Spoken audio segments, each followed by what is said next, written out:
Hello, beautiful soul! Welcome back to my channel. This is my channel. I'm from Japan, Aquarius.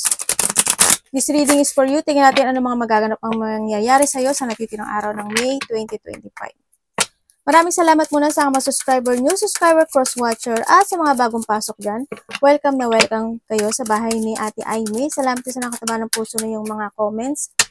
At sa mga nagpa-personal reading, marami pong salamat. Kung gusto nyo ng energy nyo lang talaga, ang gusto nyo makuha natin, all the details para sa personal reading ay nasa ibaba ng video na ito. This is a general reading, kunin mo lang ang sayo at itapon ang hindi naman sayo. Maring ito is a vice versa, energy mo, energy ng person mo, o energy ng malapit sa puso mo. Nangyayari or mangyayari pa lang. Use your own intuition, lawakan natin ating isipan, kayo pa rin makakapagpapabago ng buhay nyo. Guide lang po kami. Okay. Sa nakatok sa'yo is medyo may mga gusto kang umpisahan sa buhay mo, no?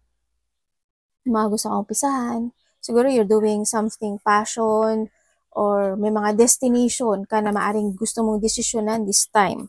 No? Nagkakaroon ka ng choices in life, kumaga may mga blockage, obstacle, siguro sa iba sa inyo, no? Or handin yung situation na nagkakaroon ng mga multiple choices in life. May mga pag-aalinlangan o pag-aalangan. Ako nakikita sa iyo, maaaring may mga gusto kang desisyonan at umpisahan man yan. Meron ako nakikita na either magpaparaya ka o may pagpaparaya or handin yung sitwasyon na there's a separation. Maaaring isa-separate mo yung sarili mo or magkakaroon ng separation, ganyan. Sa iba sa inyo, may mga hindi pagkakaintindihan, malaki man o maliit yan, conflict, may mga debate, no? Pag-uusapan, may mga tao or there's a hard work or pain sa iba, no? There's a hard work situation or there's a pain situation. Ako, o makakaramdam ka ng painful na situation, ganyan. May lungkot, actually, may lungkot. Ako nakikita, there's a burden or may mga big problem sa iba. Hindi naman kayo lahat, syempre. Sana wala namang nawalang buhay, no? There's a loss, maybe.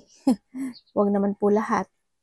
Maaring halimbawa, kung meron kayong mga pet, ganyan, diba? Or hindi talaga yung sadness na kaganapan o kalungkutan sa buhay mo. No? Siyempre dito, hindi yung sitwasyon na iba dito is very religious person or hindi yung faith mo na malalakasan mo yung tinatahak mong sitwasyon this time sa iba sa inyo. Merong mga pang-aabuso or maybe you abusing yourself or someone abusing you, mga ganyan. O hindi yung mga, when it comes naman sa pain, maaring may mga gagawin ka either to a physical activity or doing something to your life na makasasaktan ka. May mga sitwasyon na aalamin mo, pag-aaralan mo, i-research mo, or hindi yung sitwasyon na may mga alamin ka, mga sikreto, siguro hindi yung pagiging thirst of knowledge mo, may mga aaralin ka or researching for something, mga ganyan. Yun nakikita ko. Yung iba sa inyo is marami kayong, baka masikreto kayo, no? Iba sa inyo kasi parang you have a secret also. And also, or someone. Or hindi yung mahilig din sa kape, yung iba, no? Yun nakikita ko dito. May mga umpisahan ka ni. May mga biglaang mangyayari. Siguro makaka-receive ka ng text message or news. Yan, may mga marireceive ka. May gagawin kang pagbibigyan mo ng, may gagawin ka or may uumpisahan ka na itutuon mo doon yung passion mo or yung energy mo. Or maaring gusto mo yung gawin pero nagdadalawang isip ka. Diba? Pinag-aaralan mo pa yun, makakagood ba yun or hindi? Diba? Magiging maganda ba o hindi? Siguro may mga ganung point. O kaya medyo magulo yung isip mo. Energy ni Aquarius.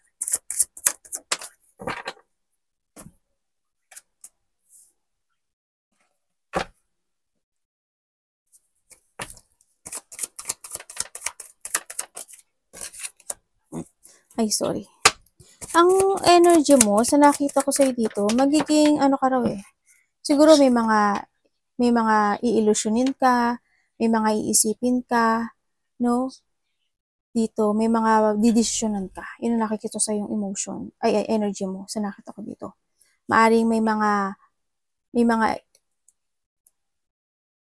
may mga, halimbawa, may iisipin ka na gusto mong kausapin, o kaya may mga iisipin ka gabi-gabi na gusto mo aksyonan, gusto mo i-movement, may mga sitwasyon na pwede rin na isipin mo na tatawagan ko ba to, kakausapin ko ba to, gagawin ko ba to, anong decision ko. Kumbaga magkakaroon ka ng choices into your life na may mga isipin ka na you want to pursue, no? Dito sa nakikita ko sa'yo, maaari iba sa inyo is pera, family related, o kapamilya, mga ganyan. O kaya may mga sitwasyon na may sadness kasi eh. May sadness ako nakikita sa iyo eh. May sadness, and then parang handun din yung deception or yung may mga bagay na gusto mong malaman yung katotohanan. Yung may mga ganong sitwasyon. Maari din na merong tao na hindi kayo nagkakausap, o kaya may tao na ayaw kang kausapin o ayaw mo siyang kausapin, o you block this person, may mga ganon. May mga iisipin ka. O iba sa inyo, siguro kukulangin kayo sa tulog, lalo na kung night shift kayo, sa iba sa inyo. May mga, you feeling emotions. Sa iba sa inyo, magiging emotional daw kayo. May mga decision making na mahihirapan ka. May pagdidesisyonan ka raw. Nandito ka sa 22. Parating sa'yo. Ba't ang lungkot mo?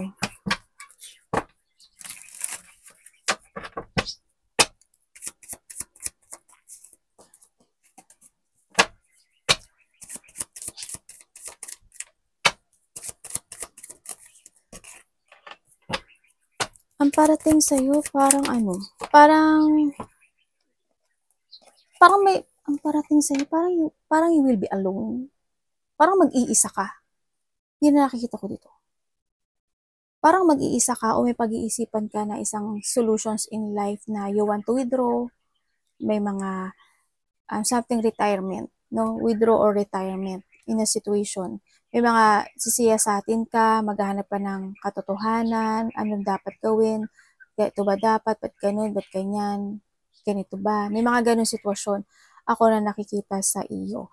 Pero ang parating sa iyo is there's a hardship decision to, no? Sa nakikita ko dito, hardship decision. Kasi nagkakaroon ka ng choices sa buhay mo to decide dito.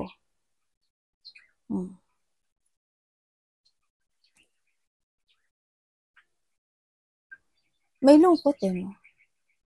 Universe, explain nyo sa akin to.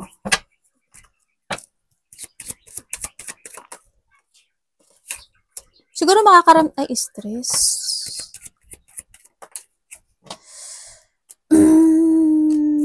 Ano po to, universe?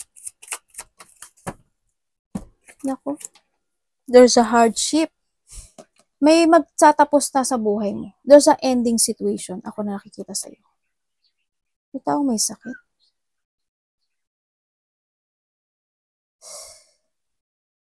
You need to be strong kasi dadaanan mo ang depression. May mga negativity. Ako nakikita dito. Diyos sa negativity, may mga alalahanin ka, depression, anxiety, stress. Nakaching ako. Siguro kasi kung magkakaroon ng separation, di ba? Talagang sobrang stress talaga. Di ba? Lalo na pag para makakaramdam ka kasi dito na yung nag-iisa ka. Parang mag-iisa ka. Yun na nakikita ko. I don't know why, pero parang mag-iisa ka. Kasi may magtatapos sa buhay. May tatapusin ka ata. O iba dito, siguro paglipat, ganyan. Baka lilipat ka, travel ka. May nakita kasi ako parang may mga sitwasyon na mawawalan ka ng pag-asa or parang or you malilet down ka or mapupunta ka in a place of a dark. Yung aura mo kasi is nagiging dark sa akin. Yun na nakikita ko sa iyo.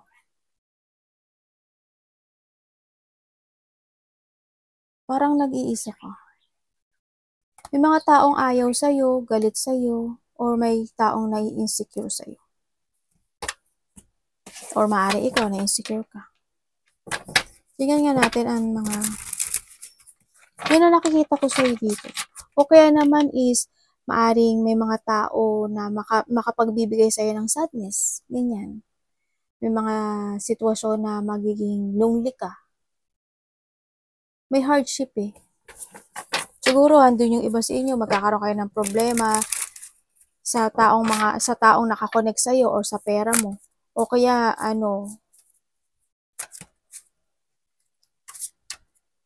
may mga sitwasyon na hindi nag-heal. No, may mga sitwasyon na hindi pa na yun nga, hindi nga nag-heal. Hindi pa nakaka-recover, mga ganyan. Anong dapat iwasan ni Aquarius? May disloyalty person,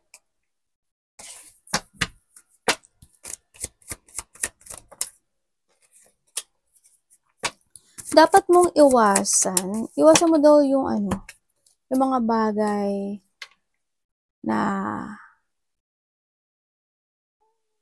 alam mo yung hindi mo i-let go. Ganyan. Kumbaga, may mga bagay na dapat mo i-let go. May mga bagay na dapat mo nang planuhin ng bago. May mga bagay na you need to be stable. May mga bagay na, syempre, kung nakikita ko dito is, iwasan mo yung mga tao na hindi mo maasahan, hindi mo papagkakatiwalaan, o kaya wag mong iwasan mo yung mga yung umasa sa isang sitwasyon na magiging okay pa ang lahat. O hindi ko naman sinabi na mawalan ka ng pag-asa. Kumbaga, ang sinasabi dito is, kung nawawalan ka ng pag-asa, o gusto mong umasa, mag-action ka to change, 'di ba?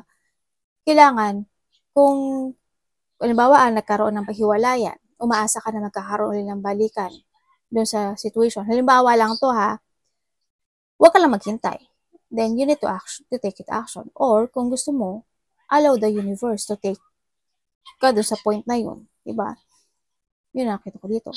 Iwasan mo na syempre yung magkaroon ng pagpapabaya with sa your health, pagpapabaya sa pera mo, yung iwasan mo yung mga conflict o hindi pagkakaintindihan, iwasan mo na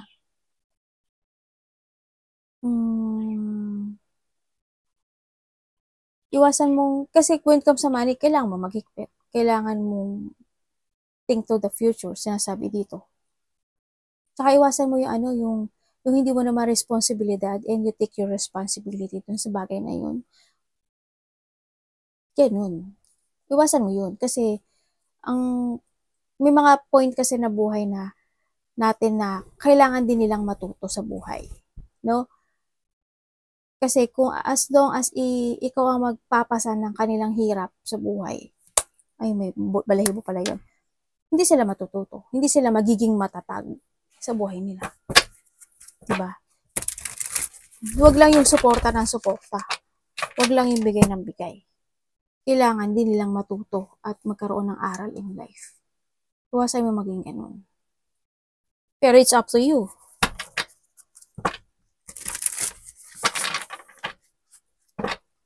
Tingnan natin, love.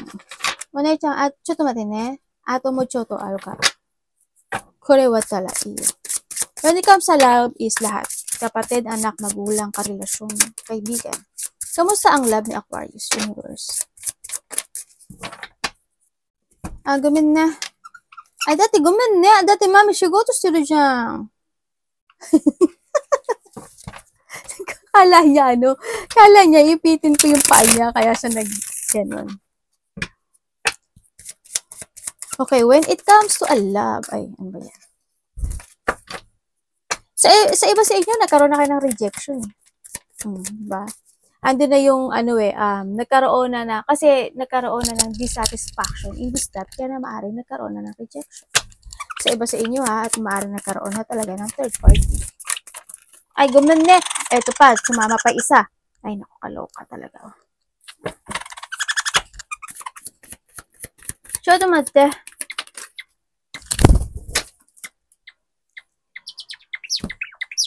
ちょっと待ってよ。Yung maaari nagkaroon na ng third party. At nagkaroon na, syempre, handun na yung isa, nag-uumpisa na siya sa kanyang, ikaw or siya, sa kanyang bagong pinapahalagahan ngayon, no? Yung isa sa inyo. Kumbaga, handun na yung new beginning in life. Iba sa inyo, zero love, no? Sa nakikita ko dito. Andito ka na lang sa sitwasyon mo na you're enjoying your life together with your family man yan, friend, yung mga kasama mo, no? Na nakapagbibigay sa'yo ng pagpapahalaga yun sa iba sa inyo, sa mga single. Kaya yung iba, kung kayo is in the relationship, sa nakikita ko dito, maraming question na tumatakbo sa isip mo when it comes sa kapartner mo, syempre, or vice versa. Diba? Nando ka sa sitwasyon mo na siguro mas nag-enjoy kasi ikaw or siya nag-enjoy siya sa friend niya than sa'yo. Kaya nagkakaroon ka siguro ng questioning. Diba? Bakit gano'n palagi siyang ganito? Ba't lagi siyang ganyan? Ba't gusto niya palagi iba kasama niya than ako? Gusto niya ganito, gusto niya ganyan. Kumbaga, hindi mo nakikita yung pagpapahalaga siguro sa kanya. Sometimes, no? May mga ganung point. If you are in a relationship, no? Sa nakikita ko dito. Kumbaga, mas pinapaboran niya yung gusto niya than sa gusto mo. Yun na nakikita ko. Kung single ka, iba sa inyo kasi zero love. No? Kumbaga, yun na-enjoy mo yung sarili mo.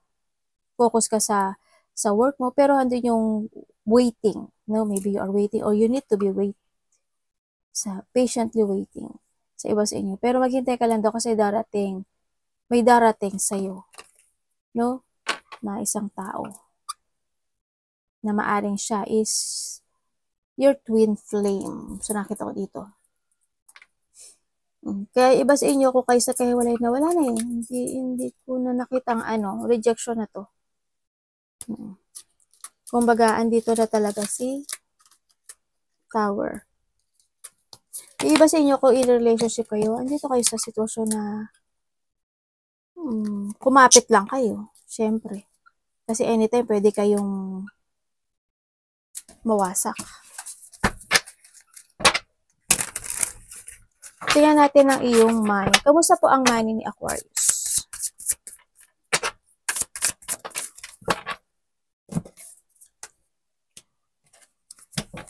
May travel kayo?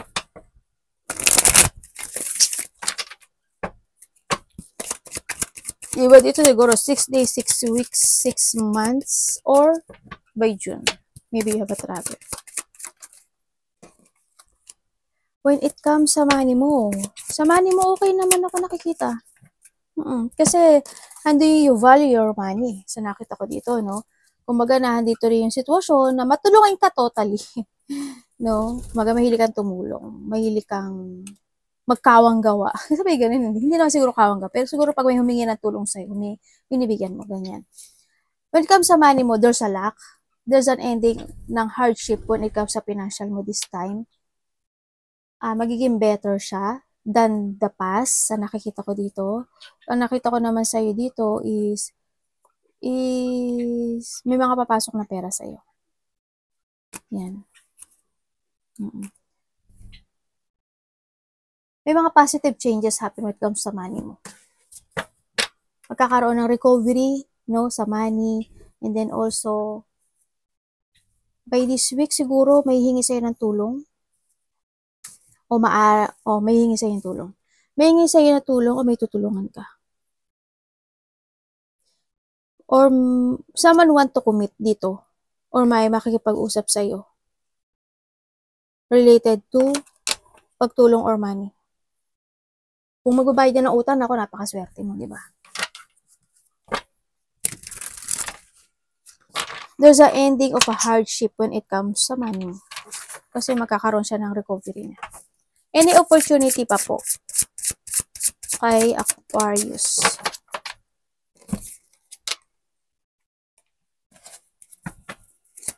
Ano po to?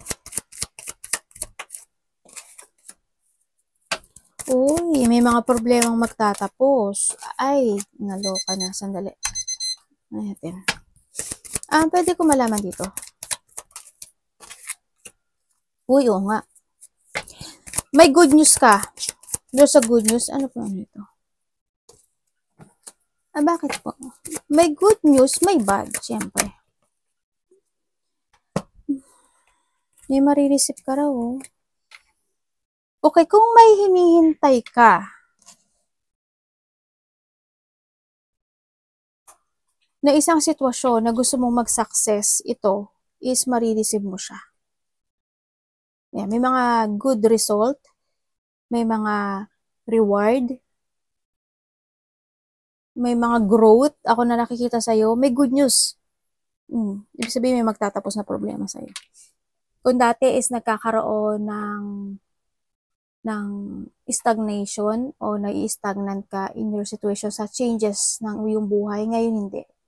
And then kung may mga sitwasyon na nagkaroon ng mga bad decision, nagkaroon na you feeling trapped or may mga maling nangyari in the past, and this time daw is because of your patient, maybe you will marireceive mo yung happiness, goodness, fulfillment in the beginning of your life.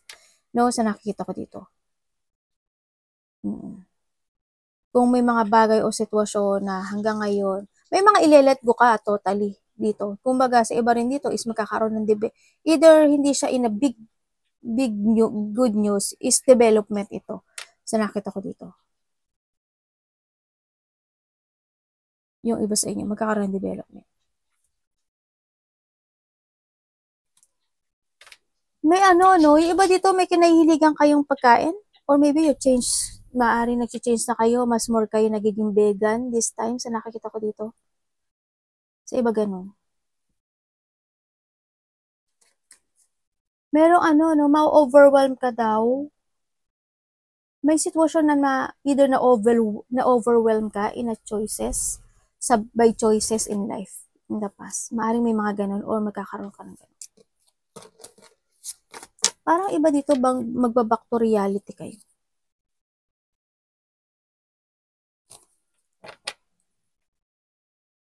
Titingnan ko pa nga dito. O ano yung makukuha ko. Pero puro ikaw to eh. Puro ikaw to. May mga sitwasyon na na there's a progressing, or may mga i-analyze ka na bagay-bagay. Yun na nakikita ko dito. At maaring yun yung uumpisahan mo. Yun. Siguro there's an idea, o merong opportunity, ganyan. Tingnan natin ang advice. Iba dito, harvesting time. Siguro may mga ma-harvest ka na.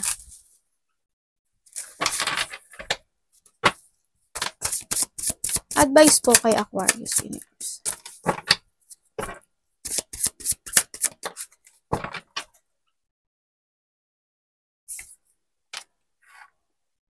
Ano ba tong card ko? Kung saan na napunta? Yung anak ko pala. Akala ko Ang advice sa'yo.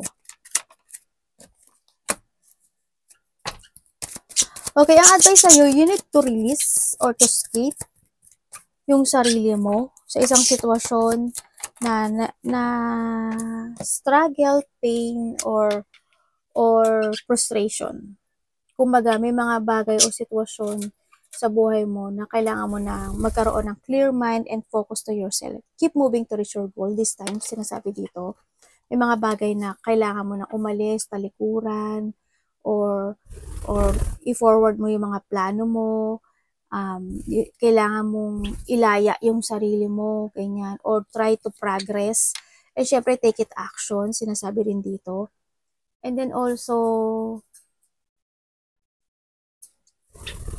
kailangan sa'yo is magkaroon na this time ng mental strength, or ibalik mo yung mental strength mo. May mga bagay o sitwasyon na mag-escape ka na doon. Huwag kang masyadong maging emotional. Mag-focus ka sa sarili mo more, o alagaan mo yung sarili mo more. Ang sinasabi rin dito, if you want to explore or try another experience in life, gawin mo. No? The more experience na magkakaroon ka, the more na mag-explore ka, the more na mas magiging maganda at mas magiging matatag ka. At the more na ma-achieve mo yung goal mo this time. Yun ang nakikita ko dito.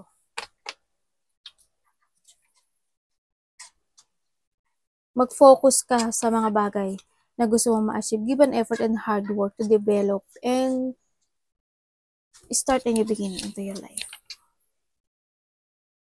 Kailangan mo kasi yung harapin din yung takot mo. Diba? Kailangan mo ring harapin yung decision mo sa buhay. Ganyan. Huwag ka magpa-trap. Huwag ka magpa-stuck. Don't lose hope and huwag kang magkaroon ng victim mentality or self-imprisonment when it comes sa sarili mo. No, kailangan mo i-release yung sarili mo dun sa bagay na yun. Kung ano mga sitwasyon na nagkakaroon ka ng struggle, painful, mga ganyan. Yun ang kailangan. Pero it's up to you, nasa yun. Pero yun yung advice sa'yo. Kasi kailangan mo kasi is to growth eh. You need to create. Diba?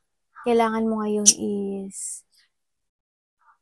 is to take it action to accomplish something into your life. Arigatou namaste, God bless.